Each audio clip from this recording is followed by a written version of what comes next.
প্রধানমন্ত্রী অনেক হবে, অনেক আসবে, প্রেসিডেন্ট অনেক হবে, অনেক আসবে। তোমরা সৎ পথে থেকো, মাতৃভূমিকে ভালোবাসো।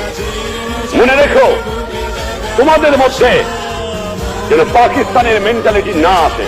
তোমরা পাকিস্তানের সৈনিক নও, তোমরা বাংলাদেশের সৈনিক। তোমরা হবে আমার পিপুলস আর্মি। তোমরা পেশাদার বাহিনী নয়, তোমরা শুধু সামরিক বাহিনী নও। তোমাদের দরকার হলে নিজের উৎপাদন করে খেয়ে তোমাদের দেশকে বাঁচতে হবে। এটা হবে আমার জনগণের বাহিনী, এটা হবে পিপুলস আর্মি। এটা পাকিস্তানের পেশাদারি আর্মি হবে না। এইদিকে তোমাদের খেয়াল রাখা দরকার। আর যেখানে অন্যায় অবিচার দেখবা, চরম আঘাত করবা, ন্যায়ের পক্ষে দাঁড়াবা, গুরুজনকে মেনো, সৎ পথে থেকো, শৃঙ্খলা রেখো, তাহলে জীবনে মানুষ হতে পারবা। এটা তোমাদের ভুললে চলবে না।